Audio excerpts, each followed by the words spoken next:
I'm Jeff Pospisil, the 10-Minute Treasurer with practical advice for improving your church's financial future. And in this video, I'm going to talk about giving statements and the best practices around those.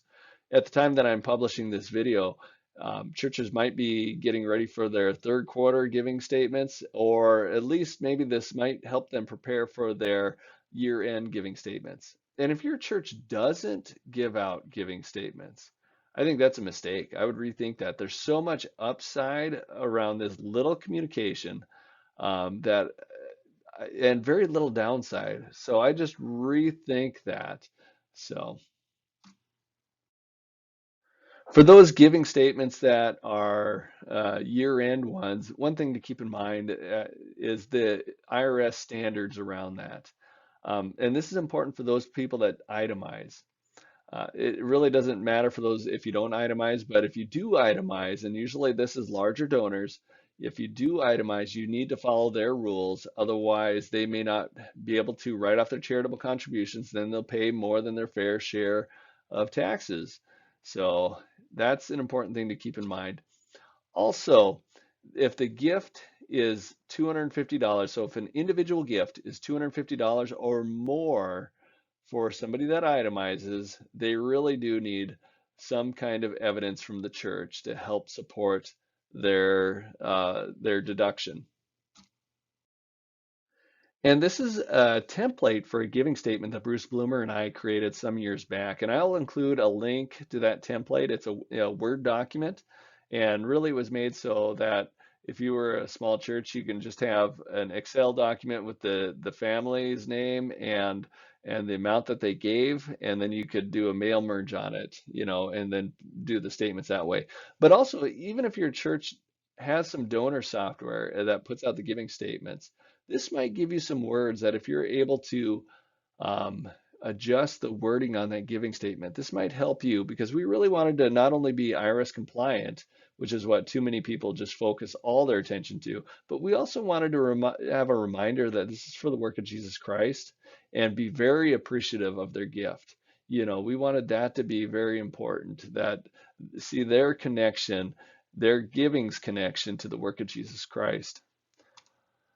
But there is that IRS language again that you did not receive any goods or services in return for any of the contributions other than intangible religious benefits. That is something that you absolutely need in your giving statement for those people that itemize.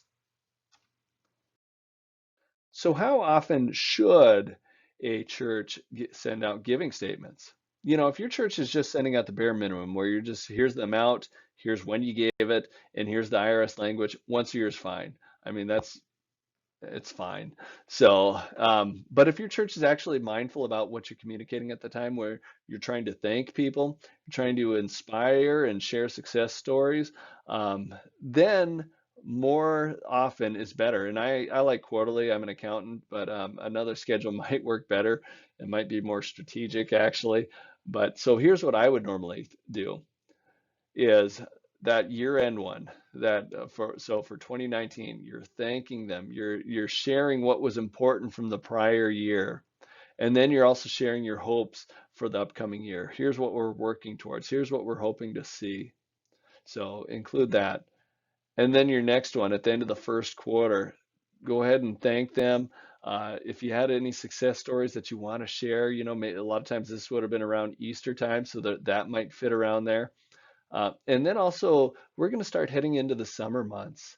So maybe this might be more appropriate in May, but we're going to start heading into the summer months. So encouraging generosity becomes important. So thanking them, sharing, and then encouraging continued faithfulness in their giving. And then you have that one in July at the end of the second quarter. And again, you want to thank them. If you have a success story, that's awesome. You can share that. But really, also, you're probably looking towards kickoff. And a lot of times we have a lot of big plans, and this might be a time to share some of our hopes and our plans and our challenges around that kickoff, and to get people thinking about that, praying for that, and wanting to see their giving support that. And then we get to the third quarter one where This one might be a little bit different.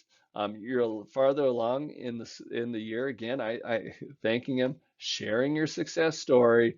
But then I think also donors might want to hear, if you don't normally put it out, how is the church doing financially? You don't have to get into the weeds on that, but you can share how you're doing because you're far enough along to know, get a good idea about how you're going to finish. And then if you also do like a new consecration Sunday or some other kind of stewardship program around October or November or at this time, go ahead and start planting the seeds on that or pushing that, that would be appropriate because that's another way of encouraging giving. So one of the things to think about is when you're sending out your giving statement and your letter from leadership is to not just use just words. It's so powerful to use pictures. And so if you're sending out a paper letter or an email communication, can you use some pictures that show people success and not just your words? And these are just pictures I picked off of Millbank Central's Facebook page, and it shows stuff that's a highlight. You have Confirmation Sunday, you have the family bike ride, you have your missionary Sunday, and you have your feeding program, and all those things. When they see that, that encourages and helps show them success where your words might not be able to fill all that.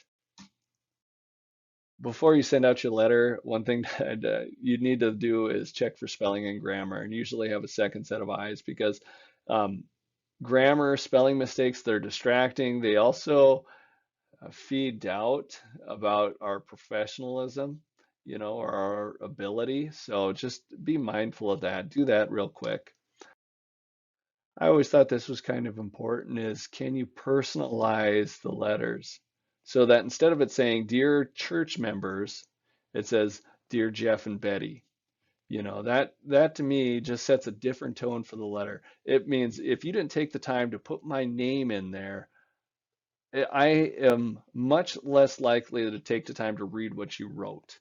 So whether it's using software, some donor software, or just Word and mail merge, see if you can personalize it in a meaningful way, even right at the start, at the greeting.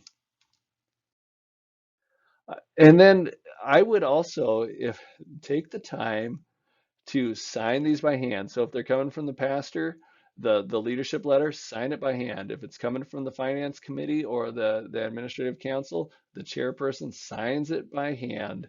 And then you also have an opportunity too, for some of those people, there may be a reason to add an extra note to it. So whether the family's going through a tough time, or maybe they made a first gift, or whatever it is, or they made a large gift, it's time where you can not only sign your name, but add a little handwritten something in there. You don't have to do it for everyone, but you can do it for some. So this is the picture of success that I want to leave you with. I remember when my kids were little and when they would receive cards from their aunts and uncles and grandmas and grandpas, how excited they were to see that in the mail and to open it up right away. Well, for your congregants, when they receive that giving statement and leadership letter, I don't want them to think of it as a bank statement that they throw into a stack and they open it when they open it and they get to it when they get to it. I want them to actually want to open it, that they're somewhat excited about receiving it, that they know it's personal and important. So put yourself in their shoes, write the letter and then make the giving statement in a way that you would want to receive it. So. That is the end of this video. And again, this is the Ministry of the Finance Office, the Dakotas UMC, as well as the Dakotas United Methodist Foundation. The links will be in the description. If this was helpful, I encourage you to like, share, subscribe, and also get more of our stuff on our website, www.dakotasumc.org. Have a good one.